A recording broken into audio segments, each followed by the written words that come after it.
Bismillahirrahmanirrahim. Bismillahirrahmanirrahim. Assalamualaikum warahmatullahi wabarakatuh. Alhamdulillahi hamdan katsiran tayyiban mubarakan fihi kama yuhibbu rabbuna wa yardah. Wa asyhadu an la ilaha illallah wahdahu la syarika lah wa asyhadu anna Muhammadan abduhu wa rasuluhu la nabiyya ba'dah. Wa qala Allah ta'ala a'udzu billahi minasy syaithanir rajim ya ayyuhalladzina amanu taqullaha haqqa tuqatih wa la tamutunna illa wa antum muslimun.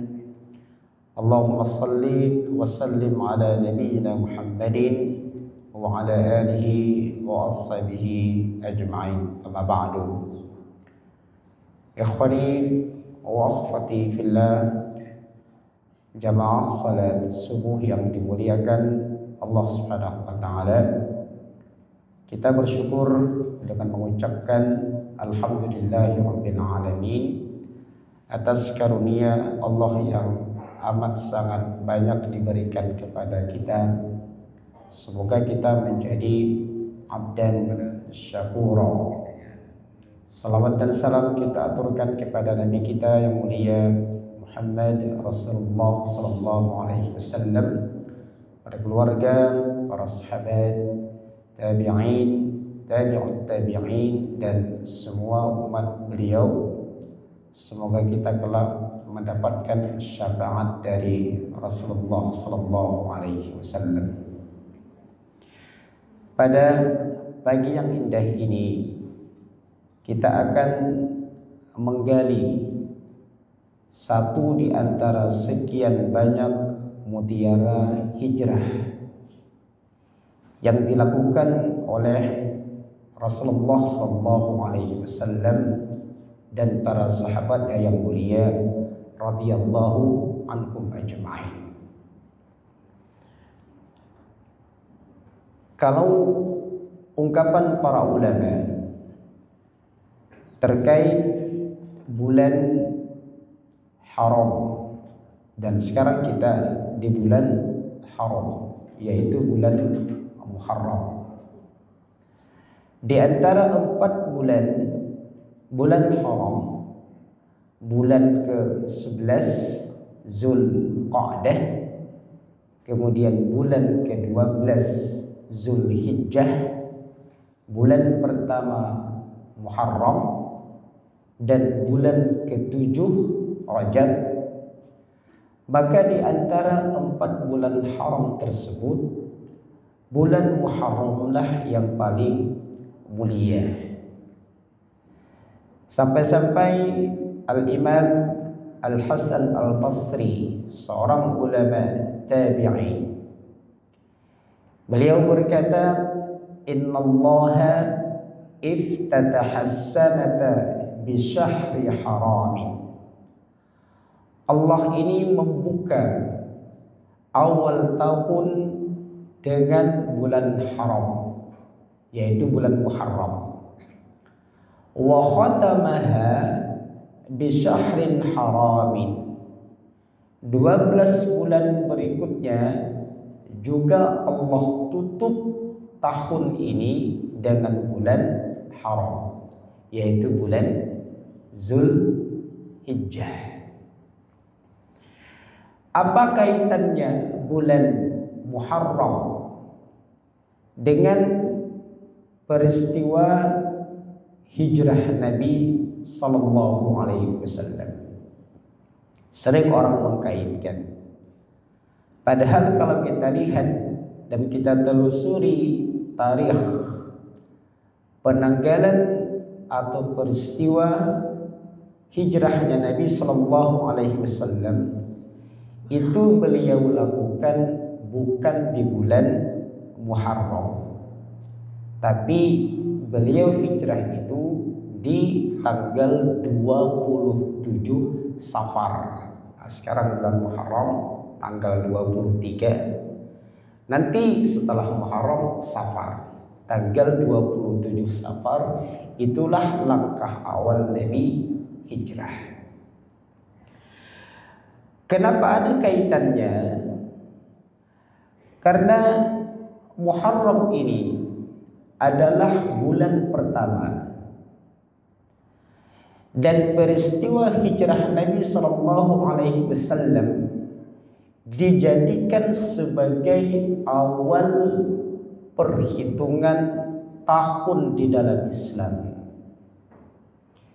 Ketika sahabat Nabi Abu Musa Al-Asy'ari mendapat surat dari sahabat Nabi Umar Ibn Khattab radhiyallahu anhu yang hanya mencantumkan bulan saja, maka para sahabat bertanya, ini surat kapan? Bulan kapan? Tahun kapan? Tahun ini kah? Atau tahun yang lalu kah? Ada juga sebagian para sahabat yang dia mengadukan kepada Umar tentang perihal hutang. Jadi tempo bayar hutang itu sudah memasuki waktunya. Ketika dilihat buktinya hanya bulan saja. Ini bulan kapan? Tahun kapan? Maka dimintalah kepada Khalifah Umar Ibn Khattab radhiyallahu anhu untuk menentukan penanggalan tahun. Ada sebagian para sahabat yang mengusulkan penanggalan atau perhitungan tahun ini dimulai dari diutusnya Nabi Sallallahu Alaihi Wasallam. Ada sebagian mereka yang mengusulkan bahwa kita mengikuti penanggalan Romawi. Ada juga sebagian mereka mengatakan berdasarkan peninggalan atau penanggalan orang-orang Majusi.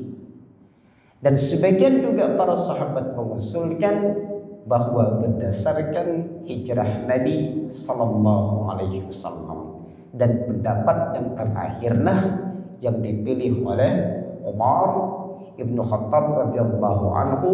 Beliau berkata, fa inna muhajiratahu farqun bainal haqqi wal batil. Kita akan menghitung penanggalan berdasarkan hijrah Rasulullah sallallahu alaihi wasallam, karena hijrah beliau ini memisahkan antara kebenaran dengan kebatilan. Sejak peristiwa hijrah nyata mana orang-orang musyrik, mana orang-orang yang beriman. Hijrah nyata mana orang-orang munafik, mana orang-orang yang jujur keimanannya.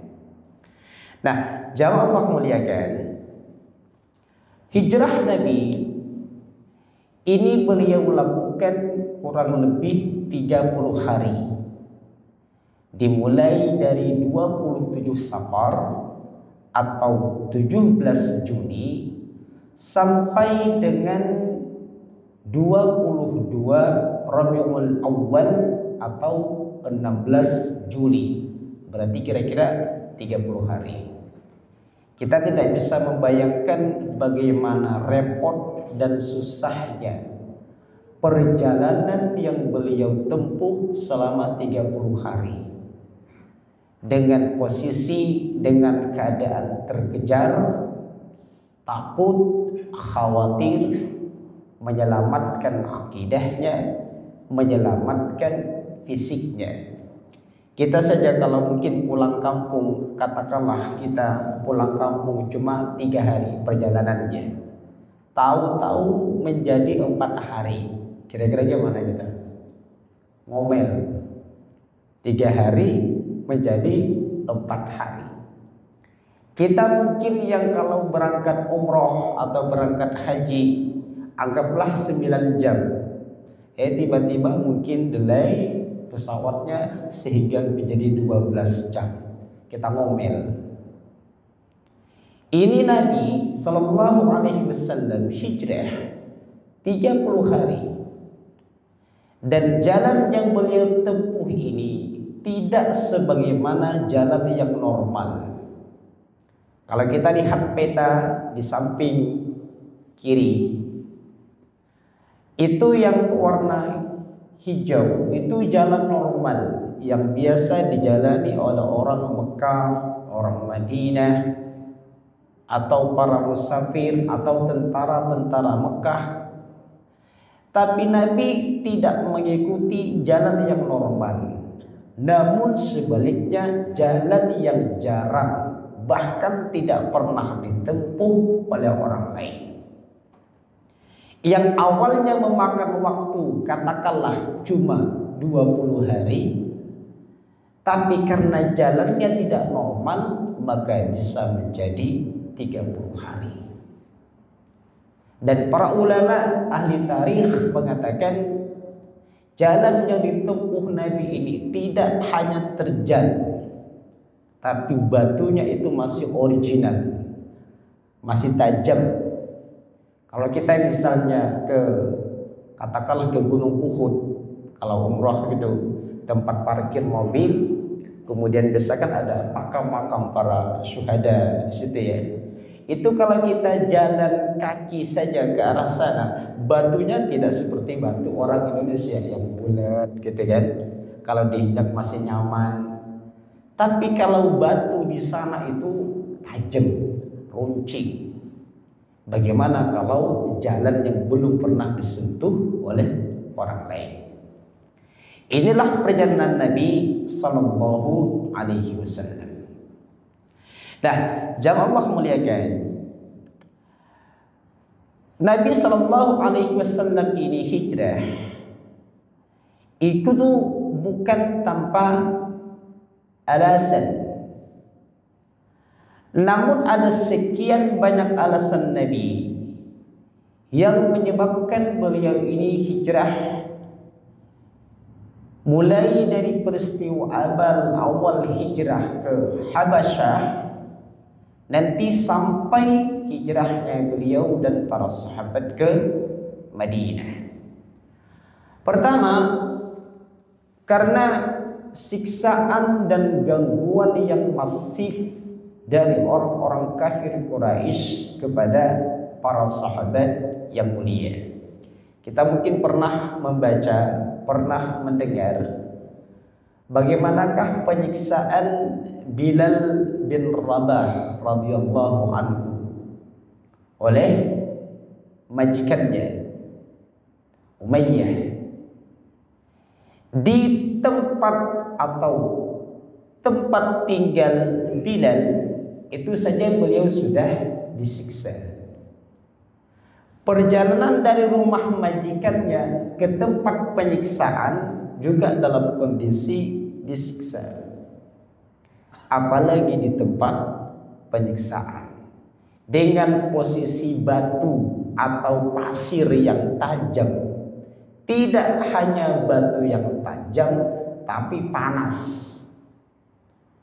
Saya dulu pernah dapat cerita dari guru ketika kita SMP, ketika sanawiyah. Ada guru saya yang dari Belanda.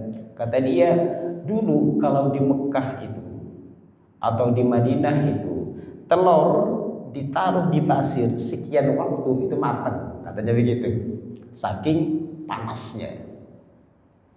Ini Bilal bin Rabah radhiyallahu anhu diletakkan di atas batu yang panas, ditambah lagi dengan batu besar yang ada di atas dada. Kemudian kiri kanannya dia dihujat dan dihina, ibaratnya penyiksaan luar dalam. Itu Bilal bin Rabah radhiyallahu anhu. Tapi karena keimanannya, maka siksaan itu tidak bermakna baginya. Atau kita pernah mendengar penyiksaan keluarga Yasir. Yasir bapaknya, anaknya namanya Umar, kemudian Yasir itu punya istri namanya Sumayyah. Sama-sama keluarga dari budak.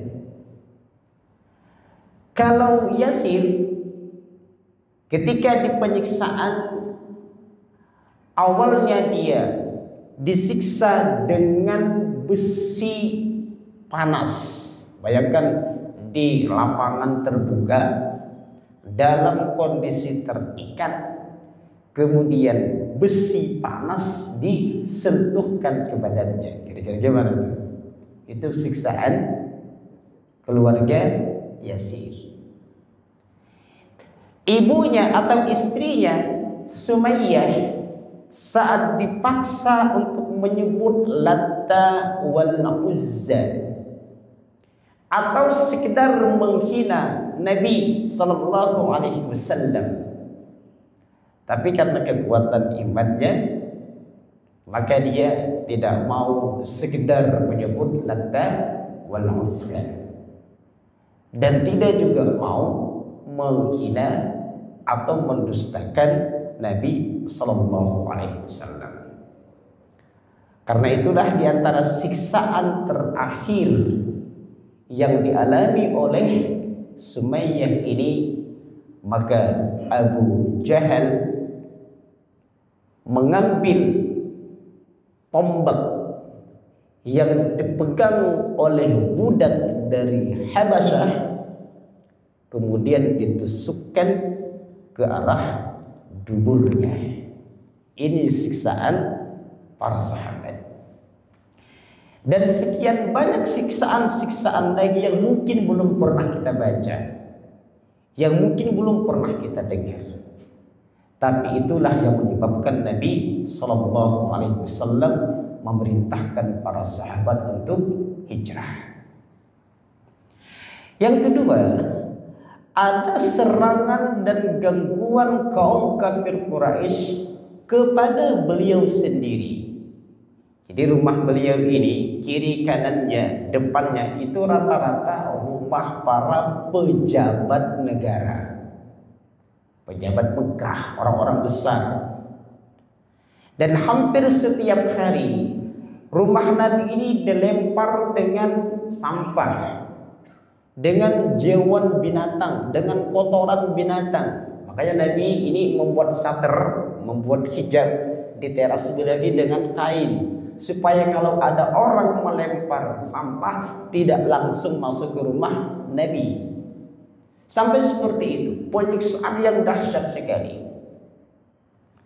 Yang ketiga, karena ada kepentingan dakwah Islam. Biasa kalau dakwah ini dipindahkan atau disebarkan keluar, itu cepat menyebar daripada kalau kita berdakwah hanya di satu tempat.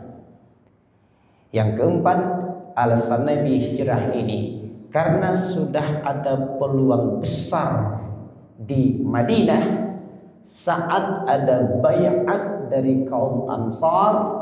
Mereka adalah pemuda-pemuda cerdas, para pemuda yang visioner, yang dia jelas mendukung penuh yang dilakukan Nabi sallallahu alaihi wasallam.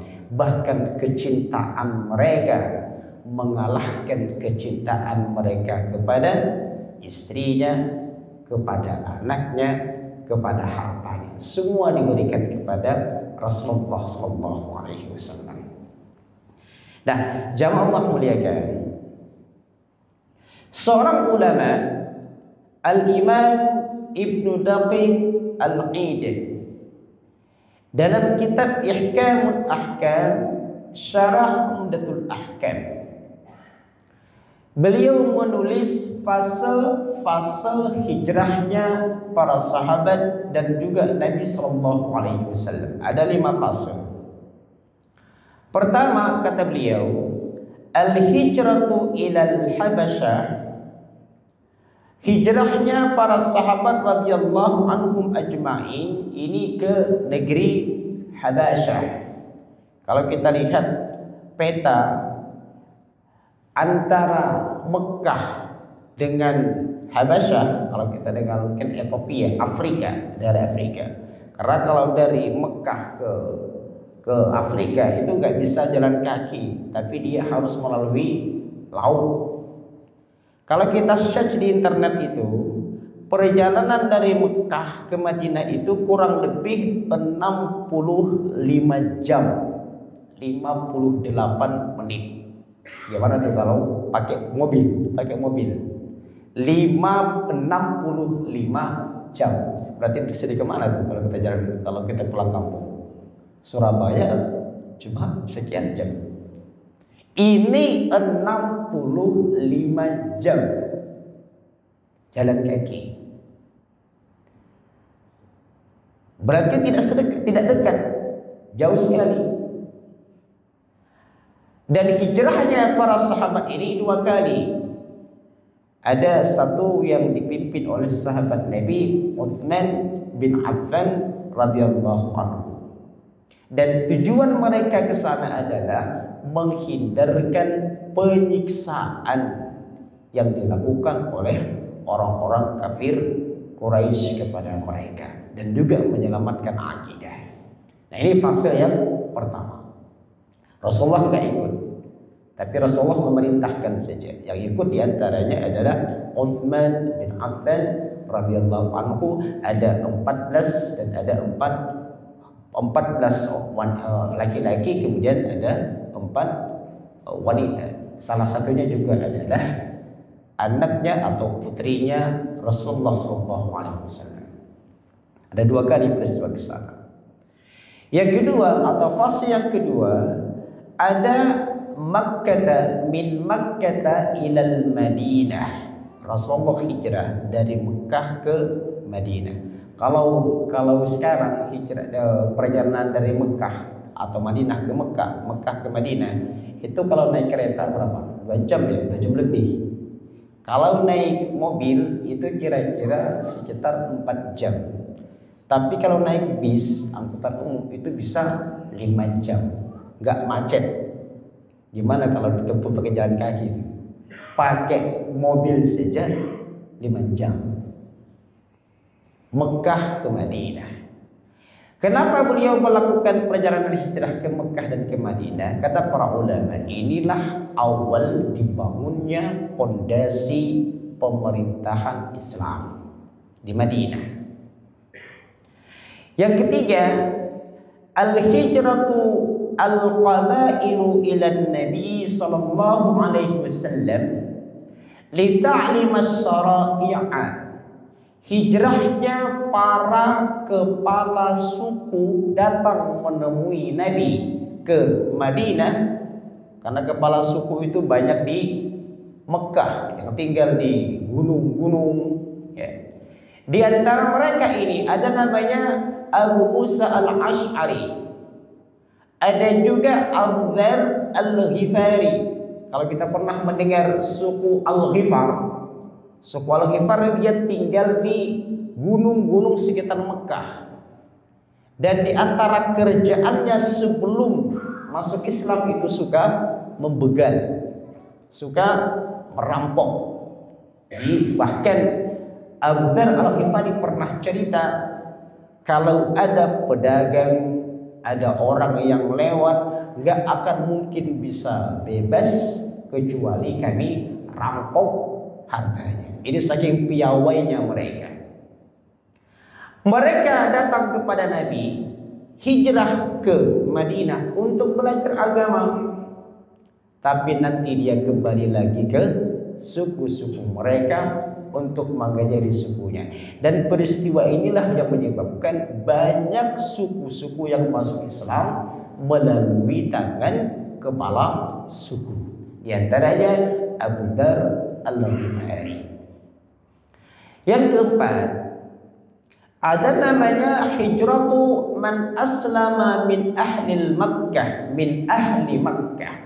Hijrahnya orang-orang Islam yang tinggal di Mekah datang ke Madinah, kemudian nanti mereka pulang lagi ke Mekah. Yang kelima, fase yang kelima, hijratu ma nahallahu anhu, hijrahnya seseorang dari apa-apa yang Allah larang. Jamaah Allah muliakan, poin nomor 1, 2, 3, dan 4 ini nggak akan mungkin bisa terulang dan sudah selesai. Dari Mekah ke Madinah ya nggak bisa lagi. Kalau kita bilang misalnya saya mau hijrah dari Mekah ke Madinah, nggak akan mungkin lagi, udah lewat gitu. Atau hijrah dari Mekah ke Habasyah. Atau mungkin kita bergabung dengan kepala suku di sana, hijrah ke Madinah, nggak bisa lagi. Rasulullah sudah wafat. Maka yang bisa ini adalah yang kelima, yaitu hijrahnya kita dari apa-apa yang Allah larang. Dan ini terjadi sampai yaumul qiyamah, supaya kita selamat tidak hanya dunia, juga selamat di akhirat. Makanya hijrah ini ada namanya hijrah dari al-khuruju minad daril harbi, pindah dari sebuah negeri yang diperangi, maksudnya adalah Mekah, ila daril Islam, menuju negara Islam, dalam hal ini adalah Madinah, dan ini sudah lewat, tidak berlaku lagi. Tapi yang berlaku ini adalah, kata Nabi, la hijrata ba'dal fathi, enggak ada hijrah setelah fathu Mekah. Walakin, akan tetapi yang masih ada adalah jihadun wa niyyatun, jihad dan perubahan orientasi, perubahan qasdun, niat, tujuan, itu yang masih berjalan. Makanya para ulama berdasarkan hadis Nabi Sallallahu Alaihi Wasallam riwayat Imam Ahmad, hijrah ini ada dua. Pertama, antajhara as-sayyi'at, kita hijrah meninggalkan kejelekan, keburukan, dosa dan maksiat. Yang kedua adalah menuju, hijrah kita harus jelas. Kalau sudah meninggalkan keburukan, maka yang kedua adalah hijrahnya harus menuju Allah dan Rasulnya. Makanya ada sebuah kitab namanya adalah Al-Wala wal Bara, dan juga saya kira dalam kitab-kitab yang lain juga banyak ini, yang ditulis oleh Abdul Razzaq Al-Afifi. Kata beliau, hijrah ini, al-hijratu ilallahi wa rasulihi, adalah hijrah yang sesungguhnya, dalam pengertian hijrah yang memenuhi dua syarat. Dikatakan hijrah yang sesungguhnya ketika seseorang hijrah memenuhi dua syarat. Dan hijrah ini, kalau hijrah ini kan pekerjaan, tapi kalau orangnya namanya muhajir, kalau pluralnya atau jamaknya muhajiruna atau muhajirina. Dan Nabi Sallallahu Alaihi Wasallam menjelaskan al-muhajir, orang yang hijrah ini, man hajara manahallahu anhu, adalah mereka yang meninggalkan apa-apa yang Allah larang. Kalau kita mau list yang Allah larang tuh banyak sekali. Kalau kita dari bangun tidur saja sampai kita tidur lagi, itu banyak sekali yang Allah larang. Sama halnya banyak sekali pula yang Allah perintahkan.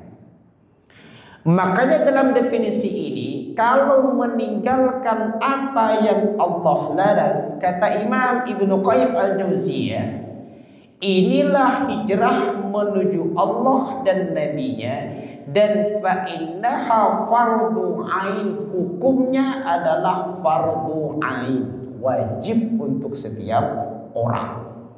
Wajib untuk setiap orang, masing-masing kita wajib hijrah dalam pengertian meninggalkan apa-apa yang Allah larang. Fi kulli waqtin, tidak hanya setahun sekali, tapi dalam setiap saat meninggalkan apa-apa yang Allah larang. Nah, dua syarat ini yang disebutkan oleh para ulama yang dikatakan sebagai hijrah yang sejati, hijrah yang sesungguhnya. Syarat pertama, dia harus memenuhi pertama min. Bahasa Arabnya min. Kalau kita terjemahkan dari. Yang kedua ada namanya ila. Kalau kita terjemahkan menuju atau ke. Apa contohnya? Disebutkan di sini. Min mahabbati ghairillahi ila mahabbatihi. Mungkin kita awalnya mencintai selain Allah Subhanahu wa ta'ala, atau katakanlah lebih dominan mencintai selain Allah Subhanahu wa ta'ala.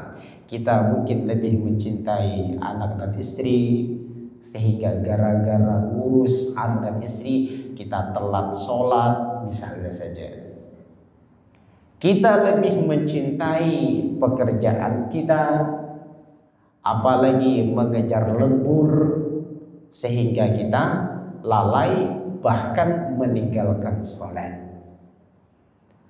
Atau barangkali kita mencintai aktivitas kita, gara-gara melayani tamu, karena kita mungkin bikin acara akad nikah plus walimatul urus putra kesayangan kita, saat zuhur seakan-akan zuhur itu nggak ada, karena melayani tamu, membahagiakan tamu.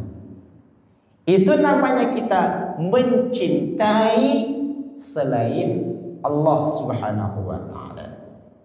Makanya dalam Al-Quran itu kan manusia itu identik mencintai 4 hal. Pertama, dia mencintai yang punya kaitannya dengan darah, bapaknya, ibunya, atau anaknya, kakaknya, adiknya. Yang kedua, dia lebih mencintai orang yang punya kaitan dengan pernikahan, istrinya, mertuanya, adik kakak iparnya. Yang ketiga, ada hubungannya dengan perniagaan. Kita satu kantor, atau kita satu bisnis, atau dagangan kita sama. Kita semua jual pulsa misalnya, atau semua kita jual pakaian. Kadang-kadang kalau kita sama-sama jual pulsa, teman kita yang sakit nih, biasanya kita jenguk. Tapi kalau yang di sana jual pakaian, nggak kita jenguk kalau dia sakit. Kenapa? Karena kita mencintai yang sama perniagaan. Yang keempat, karena kesamaan tempat tinggal, karena kesamaan wilayah. Bisa kita kalau RT 1 sakit, biasa gimana? Kita jenguk. Kalau RT 2 sakit, itu urusan RT 2 itu. Kan biasa begitu. Atau katakanlah kita dalam tatanan besar, misalnya kita nih orang Indonesia, pemain tim sepak bola Indonesia main melawan Malaysia, dan mainnya di Malaysia misalnya. Indonesia lawan Malaysia. Katakanlah contoh saja nih, Indonesia kalah. Bapak dukung siapa? Hello. Indonesia kalah, Bapak dukung siapa? Indonesia. Itu namanya kecintaan kepada yang sama tempat wilayah. Kalau 4 hal ini lebih kita cintai dari Allah, maka dalam hati kita ada benih-benih kefasikan. Makanya mencintai Allah ini prioritas. Jadi hijrah ini awalnya kita mencintai selain Allah, maka mutlak harus mencintai Allah saja. Itu contoh pertama. Yang kedua, min ubudiyati ghairihi, awalnya kita menyembah selain Allah. Awalnya kita bekerja, motifnya karena selain Allah, mungkin karena dunia, Mungkin kita semangat kerja karena atasan kita, mungkin kita semangat kerja karena mengejar rupiah, dan seterusnya. Kita beraktivitas awalnya mungkin bukan karena Allah Jalla wa'ala, maka sekarang harus pindah, harus hijrah. Segala aktivitas kita niatkan semua karena Allah Subhanahu wa ta'ala. Karena kan kita beribadah hanya kepada Allah, nggak kepada yang lainnya. Manusia ini kan nggak bisa ngasih pahala. Yang bisa ngasih pahala hanya Allah. Manusia tuh nggak bisa mengampunkan dosa, tapi Allah bisa mengampunkan dosa. Wa min khaufi ghairihi, awalnya mungkin kita takut kepada selain Allah. Kita takut apa biasanya? Takut kalau di PHK. Takut nih kalau sudah pensiun nanti nggak ada lagi pemasukan dong. Masa depan saya gimana?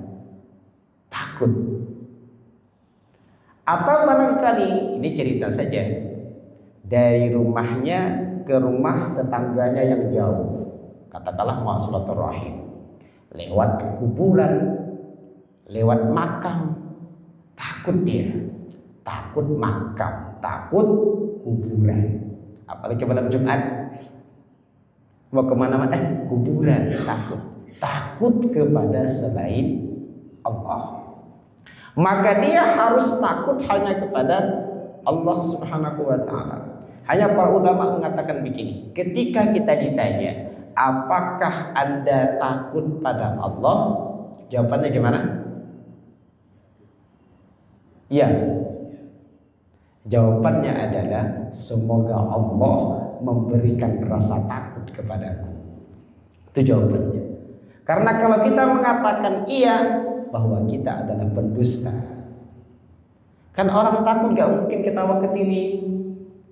Orang takut gak mungkin dia misalnya bergelimang dalam dosa dan kesalahan. Maka ketika ditanya apakah Anda takut, jawabannya semoga Allah memberikan rasa takut kepadaku. Kemudian warajaihi, mungkin kita pernah berharap kepada makhluk. Watawakkali, watawakkuli, atau kita mungkin pernah memasrahkan diri kepada makhluk. Sini mungkin sering terjadi. Bapak katakanlah atau kita semua punya ATM yang isinya banyak. Kalau kita jalan bepergian, etol kita ini isinya juga banyak. Bensin full, apalagi mobil kita habis di servis.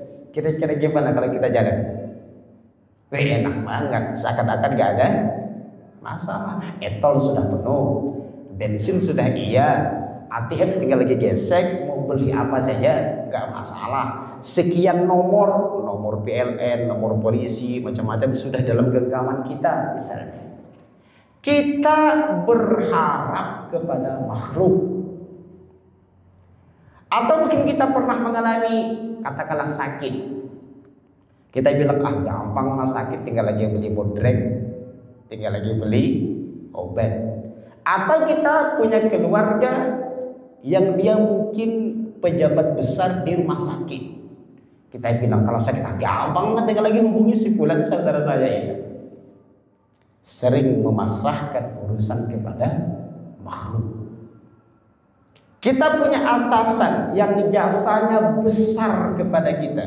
Tidak harus sekedar kasih gaji kepada kita, tapi terkadang menghibur kita dengan kasih hadiah. Ya, anak kita juga barangkali diberikannya A, B, C, D, E.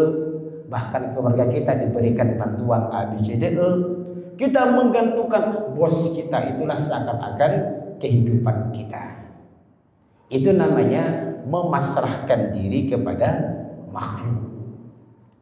Maka kita harus hijrah, memasrahkan diri, bertawakal, kemudian berharap hanya kepada Allah Subhanahu wa ta'ala. Karena makhluk ini bisa mati. Saya pernah menyampaikan ini kepada ibu-ibu yang kadang-kadang amat sangat menggantungkan diri kepada suami. Dia berkata, suami ini adalah hidup matiku. Kan biasa ada seorang perempuan seperti itu. Tapi coba kita lihat, banyak wanita yang diuji ketika usia tuanya atau mungkin usia mudanya, suaminya sudah pensiun, sudah sakit-sakitan, nggak bisa menghasilkan uang. Apa yang terjadi? Kecewa dia.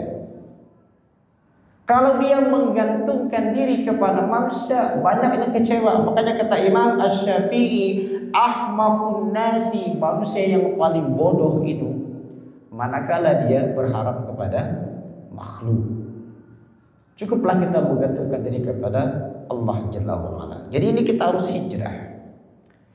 Yang berikutnya, wa min du'ai wa ghairihi, awalnya kita mungkin berdoa kepada selain Allah, atau kita sering berkeluh kesah kepada makhluk, seakan-akan makhluk itu bisa menyelesaikan masalah.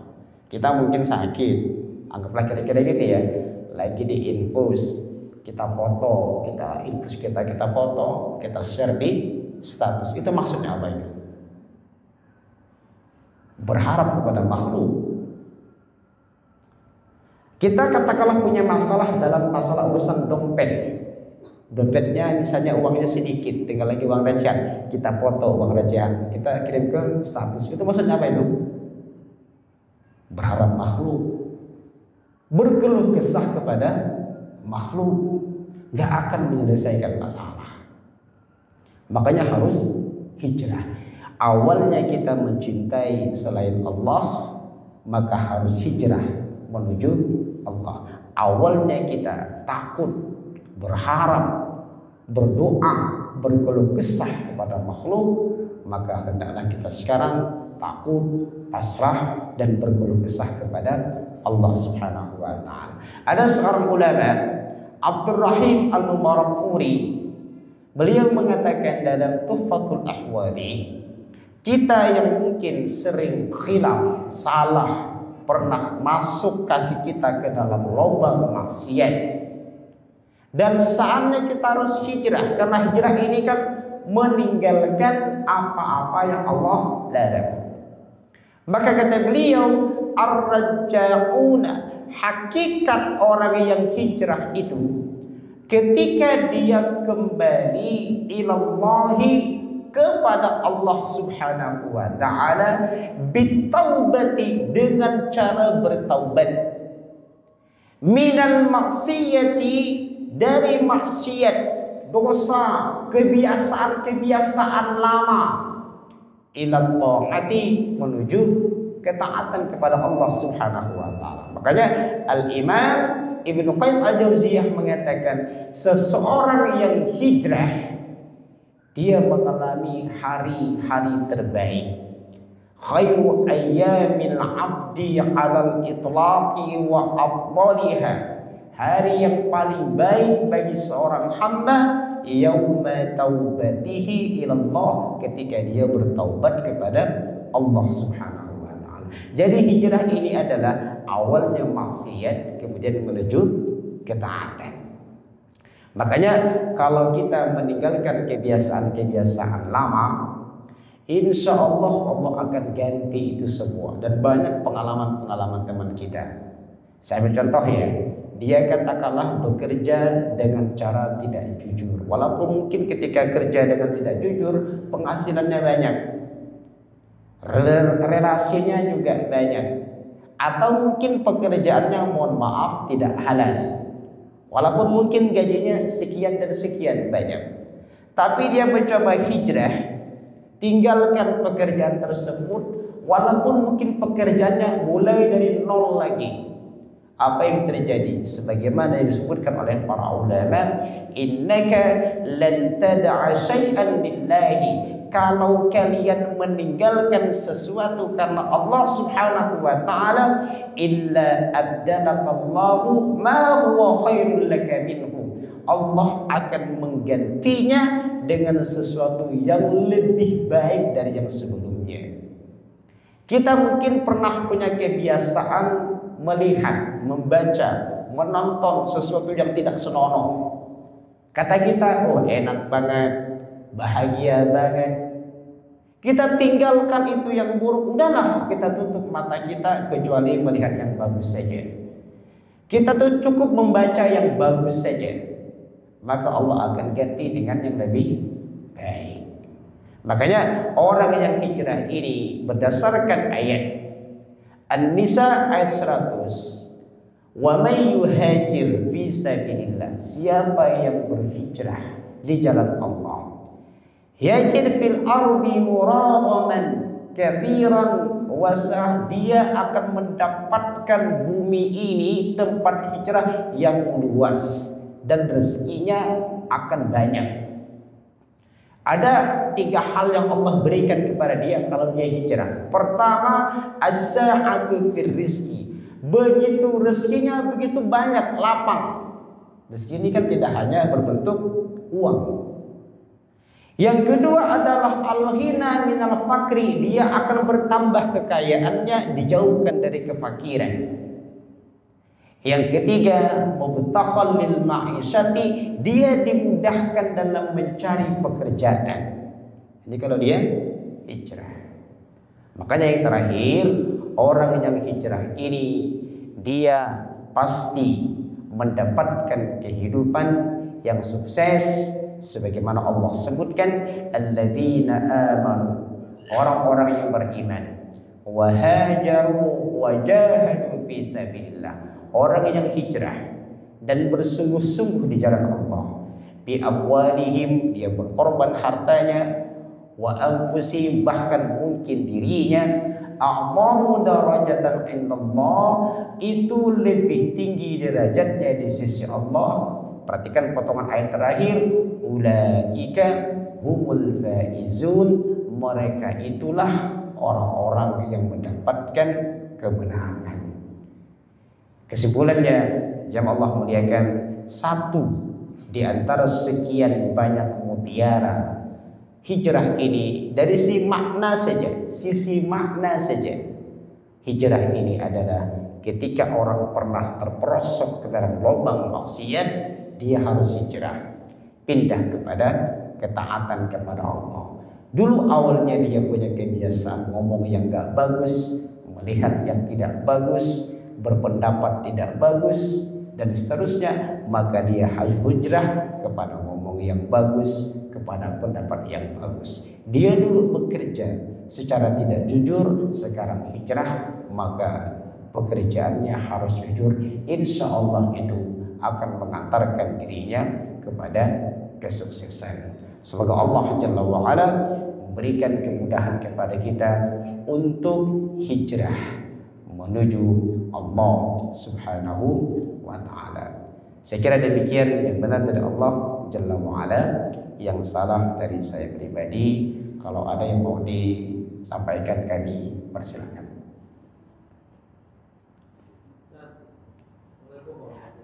Waalaikumsalam warahmatullahi wabarakatuh. Tadi saya lebih ke kayak pengen tahu pandangan aku sendiri terkait dengan hijrah. Ini sebenarnya tema luar biasa nih yang saya tangkap gitu kan. Nah, ini praktek dalam keseharian ya. Sebenarnya menurut pandangan aku sendiri, hijrah hati dengan hijrah lebih ke tempat kan ya, itu lebih utama. Sebab banyak juga orang yang beranggapan bahwa saya harus pindah dari tempat ini karena ini banyak mempengaruhi saya ke arah yang buruk seperti itu. Tapi banyak juga pandangan yang mengatakan bahwa kalau cuman tempatnya saja yang hijrah, hatinya tidak, sama aja gitu, bakal seperti itu juga. Menurut pandangan itu sendiri, kira-kira lebih utama mana sih kalau misalnya harus diurutkan 1 dan 2 antara hijrah hati dengan hijrah lokasi yang memang memungkinkan untuk dia bisa pindah. Kasih Ustaz. Barakallahu fiikum. Silakan Pak, kita gubungkan dulu. Untuk menghindari dari dosa atau keadaan di mana kita manusia itu ada hijrah dan juga musnah. Itu bedanya apa ya Ustaz ya? Barakallahu fiikum. Ya, pertama terkait masalah hijrah fisik atau hijrah badan, kemudian berikutnya adalah hijrah. Itu dua-duanya punya keutamaan. Dua-duanya punya keutamaan. Namun kalau kita merujuk pendapat Nabi tadi, kata beliau, la hijrata ba'dal fathi. Tidak ada hijrah setelah Fathu Mekah. Walakin akan tetapi yang masih ada adalah al-jihad wan niyah, yaitu jihad dan niat. Dan yaitu apa? Niat, ya hati dan niat. Jadi hatinya harus hijrah. Tapi fisik atau keadaan menentukan juga, mempengaruhi juga. Contoh sederhana, katakanlah kita kerja, yang kerjaan kita, lingkungan kita, teman kita, jaringan kita, link kita, semua mungkin atau sebagian dari mereka nggak bagus lah, mempengaruhi pekerjaan kita juga. Maka kalau hanya kita berjuang hati, berat. Tapi kalau kita pindah tempat atau ganti wilayah atau berganti teman, maka itu akan mendukung an-niyah tadi, kondisi hati tadi. Jadi kalau dari sisi afdalnya atau utamanya adalah an-niyah terlebih dahulu. Jadi hati dulu terlebih dahulu. Dari kecintaan kepada selain Allah, maka cinta kita cukup kepada Allah saja. Awalnya kita bermaksiat, maka maksiat kan ada dua, ada maksiat fisik, ada maksiat hati. Maka kita harus pindah kepada ketaatannya. Wallahu a'lam bishawab. Yang kedua, antara hijrah dan uzlah. Hijrah ini tadi bahasanya intiqal, pindah ya, dari tempat satu ke tempat berikutnya, atau keadaan satu ke keadaan berikut, itu namanya hijrah. Kalau uzlah itu kita bahasanya adalah berkontemplasi, merenung, menyendiri. Nah, itu namanya uzlah. Jadi misalnya, makanya kalau Al-Imam Ibnu Taimiyah rahimahullah ta'ala, dari 24 jam yang kita miliki ini harus ada sekian waktu untuk kita uzlah, menyendiri.